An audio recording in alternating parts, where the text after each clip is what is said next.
Baghdad کے ہنگامہ خیز شہر میں ایک عرصہ پہلے زبیدہ بنت جفر نامی ایک نیک دل خاتون رہتی تھیں۔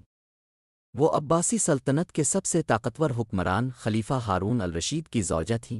اپنے شاہی مقام اور عیش و عشرت کے باوجود زبیدہ اپنی ہمدردی اور سخاوت کے لیے مشہور تھیں۔ وہ ضرورت مندوں کی مدد کے لیے وقف تھیں اور اپنی نیکیوں کی وجہ سے عوام میں بے حد محبوب تھیں۔ ایک سال زبیدہ نے مکہ مکرمہ کے مقدس سفر حج پر جانے کا فیصلہ کیا۔ وہ ایک عظیم قافلے کے ساتھ روانہ ہوئیں جو سخت اور بے رحم صحراؤں کو عبور کر رہا تھا۔ سفر کے دوران انہوں نے ایک ایسا منظر دیکھا جس نے ان کا دل توڑ دیا۔ جلتے ہوئے سورج اور خشک ریت نے مسافروں اور حاجیوں کے لیے پانی تلاش کرنا تقریباً ناممکن بنا دیا تھا۔ بہت سے لوگ پیاس کی شدت سے کمزور ہو گئے اور کچھ تو صاف پانی کی کمی کی وجہ سے اپنی جان سے ہاتھ دھو بیٹھے۔ زبیدہ اس منظر سے گہری متاثر ہوئیں، اپنے خادموں کی طرف متوجہ ہو کر بولے، ہم کیسے چپ رہ سکتے ہیں جب اتنے لوگ تکلیف میں ہیں؟ پانی اللہ کی سب سے بڑی نعمتوں میں سے ایک ہے، اور یہ ہمارا فرض ہے کہ اس بات کو یقینی بنائیں کہ کوئی بھی اس سے محروم نہ رہے۔ حج مکمل کرنے کے بعد زبیدہ بغداد واپس آئیں، لیکن حاجیوں کی پریشانیاں ان کے دل و دماغ پر چھائی رہیں۔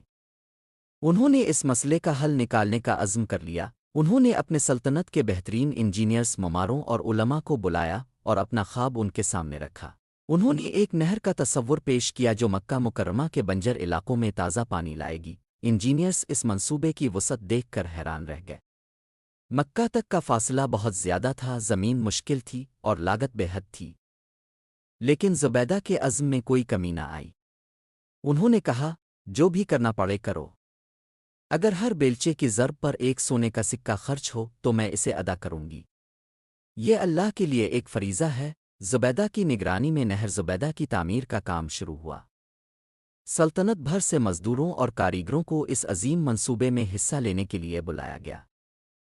انہوں نے گہرے گڑھے کھودے، نہر کی دیواروں کو مضبوط پتھروں سے بنایا اور پانی کو پہاڑیوں اور وادیوں کے پار لے جانے کے لیے پل بنائے۔ چیلنجز بہت زیادہ تھے، جیسے سخت صحرائی گرمی اور دور دراز علاقوں میں سامان کی فراہمی میں مشکلات۔ پھر بھی زبیدہ کی حوصلہ افزائی نے مزدوروں کو متحرک رکھا۔ وہ اکثر تعمیراتی جگہوں کا دورہ کرتیں، حوصلہ افزا باتیں کرتیں اور اس بات کو یقینی بناتی کہ مزدوروں کو کھانے پینے کی مکمل سہولت دی جائے۔ ان کی انتھک محنت اور سخاوت نے سب کو متاثر کیا۔ سالوں کی محنت اور بے شمار وسائل خرچ ہونے کے بعد نہر مکمل ہو گئی۔ طائف کے چشموں سے پانی نہر کے ذریعے بہہ کر مکہ مکرمہ کے خشک اور بنجر علاقوں تک پہنچنے لگا۔ نہر کے راستے میں کنویں اور ذخائر بنائے گئے تاکہ مسافر مختلف مقامات پر تازہ پانی حاصل کر سکیں۔ جو کبھی ایک کٹھن اور خطرناک سفر تھا، وہ اب آسان ہو گیا، اور زبیدہ کے خواب اور سخاوت کی بدولت بے شمار جانیں بچ گئیں۔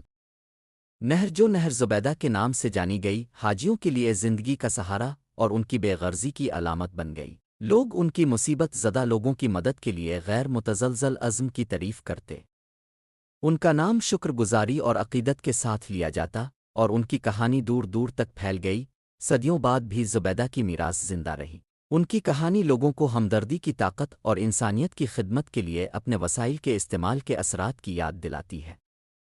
زبیدہ بنت جفر کی کہانی اس بات کی لازوال مثال ہے کہ اصل عظمت دولت طاقت میں نہیں بلکہ انتہائف کے دوسروں کے فائدے کے لیے استعمال میں ہے۔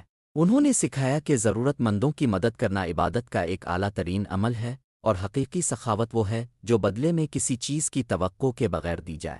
اپنے اعمال کے ذریعے زبیدہ نے زندگیاں بدل دیں اور نیکی کی ایک ایسی میراث چھوڑی جو نسلوں کو متاثر کرتی رہے گی۔